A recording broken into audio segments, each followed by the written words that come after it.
Hello Yankees universe, welcome back to your go-to channel, New York Yankees News Network. Today we have 3 jam-packed updates about our Bronx Bombers that have just surfaced in the last few hours.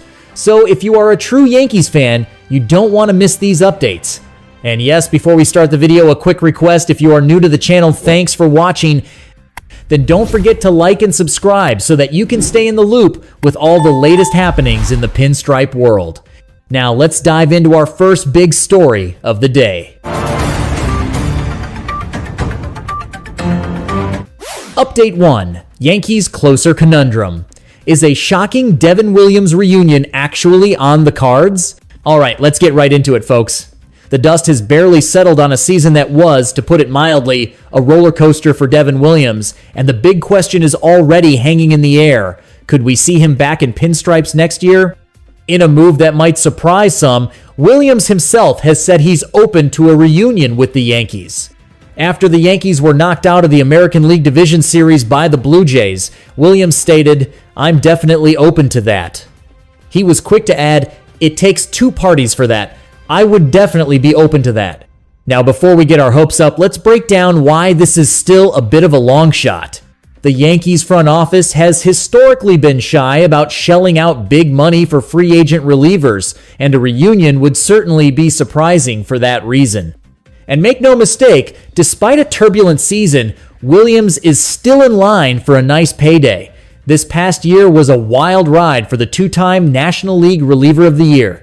After coming over from the Brewers, he posted a career-high 4.79 earned run average over 67 games.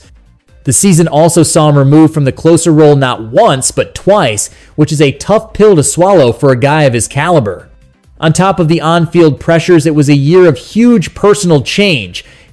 He became a first-time father and was even a central figure in the team's historic decision to change its decades-old facial hair policy. The transition from Milwaukee to the bright lights of the Bronx was anything but smooth.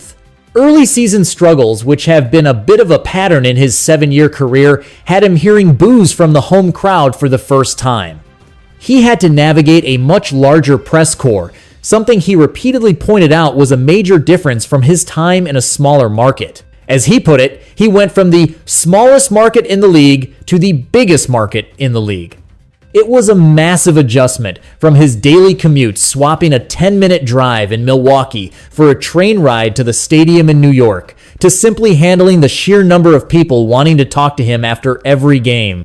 He admitted it was a challenge at first and that it took me some time to adjust, but he also insists, "I've grown to love being here." But here's the thing, as he got more comfortable, the old Devin Williams started to show up. He put together some truly dominant stretches, posting a 1.45 earned run average over 20 games from May 7th to June 27th, and a 2.50 earned run average over his final 19 regular season games. And when the lights were brightest in the postseason, he was untouchable, not allowing a single earned run in 4 appearances.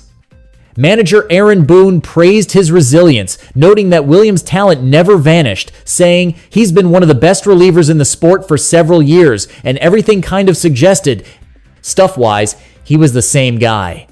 Boone expressed his pride in how Williams persevered through what were surely some very tough moments professionally this year. However, the elephant in the room is the closer role. The Yankees acquired David Bednar at the trade deadline, and he was lights out, bringing much-needed stability to the 9th inning. Bednar is under team control for another season and has certainly earned the right to be the closer heading into the 2026 campaign. This brings us back to Williams, who has made it clear that the opportunity to close games again will be a factor in his free agency decision. So, while he's open to a return, the question remains, would he be willing to do it in a setup role? It's a situation we'll be watching very closely. Update 2. Forget Bellinger? Yankees urge to go all in on superstar Kyle Tucker. Alright, let's kick things off with a massive offseason directive that could define the next era of Yankees baseball. After a season that fell short of our sky-high expectations, it's clear that Brian Cashman has a ton of work to do this winter, as the franchise pushes for its first World Series title since 2009. And according to Chris Kirschner of The Athletic, there's one move that stands above all others. The Yankees need to do whatever it takes to sign superstar outfielder Kyle Tucker. Kirschner argues that the organization made a critical mistake last offseason by not signing Juan Soto, and they absolutely cannot afford to repeat that error. He writes, "The Yankees need to start thinking about life beyond Judge being the greatest hitter of his generation. The Yankees do not currently employ anyone who can take the mantle from Judge when he's no longer at the top of the sport. That's where Tucker comes in." The 28-year-old outfielder, whose season with the Chicago Cubs just ended, is being positioned as the biggest prize in this year's free agency class. While his numbers did dip in the second half as he battled injuries, his overall talent is undeniable. And let's talk about the money, because we all know that's the bottom line. The argument is that money shouldn't be an issue for the Yankees here. They were reportedly willing to shell out over $750 million for Soto, which shows the financial firepower is there when they want to use it. Now, making this kind of blockbuster move would have a major ripple effect on the current roster. Specifically, signing the 28-year-old Tucker would almost certainly mean that Cody Bellinger does not return to the Bronx. While the organization appreciated what Bellinger brought to the team, losing him in favor of a talent like Tucker is being framed as one of the only acceptable scenarios. Kirschner puts it perfectly. Tucker would be costlier than Bellinger and could present defensive challenges for the Yankees to solve in the short term, but this is a long-term play. This franchise needs to be thinking bigger and should start flexing its financial might more. This isn't just about winning in 2026. It's about setting the team up for sustained success for years to come, ensuring the lineup has elite-level protection for, and eventually, a successor to, Aaron Judge. It's a bold strategy, but one that could keep the Yankees at the top of the league for the next decade. Update 3. Yankees outfield in flux. Bellinger's departure is just the beginning. The offseason has barely begun, and the Yankees are already seeing their outfield depth take a hit. The first domino to fall is veteran outfielder Bryan De La Cruz, who has officially elected free agency. Now, De La Cruz may not have been a household name in the Bronx this year, as he spent the majority of his time with the AAA Scranton divided by Wilkes-Barre Rail Riders, but his departure is a sign of a much larger shift happening with our outfield core. Let's quickly recap his journey this past season. He actually started the 2025 campaign with the Atlanta Braves.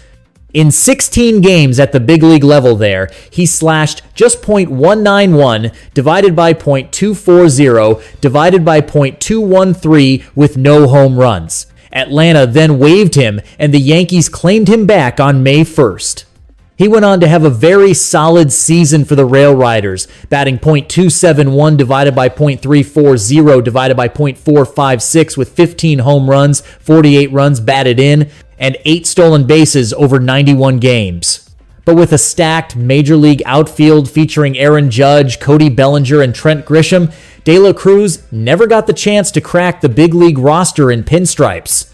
But here is where it gets really interesting. De La Cruz leaving is just the tip of the iceberg. Both Cody Bellinger and Trent Grisham are also set to hit the open market next month, instantly becoming 2 of the top position players available in free agency.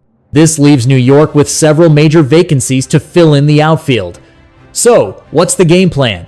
The front office has a few paths they can take. It's entirely possible the club will try to bring back one, if not both, of Bellinger and Grisham. Another tantalizing option mentioned is the possibility of pursuing Chicago Cubs superstar Kyle Tucker. On the flip side, the Yankees could look internally and give their enticing young talents a chance to step into bigger roles. And that's a wrap for today's jam-packed episode, Yankees Universe.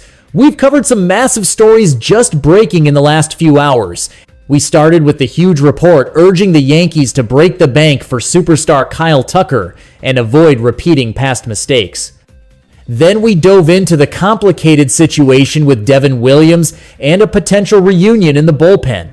and we just broke down the major shakeup happening in our outfield with key players hitting free agency. There is so much to talk about as we head into what is shaping up to be a pivotal offseason for the Bronx Bombers.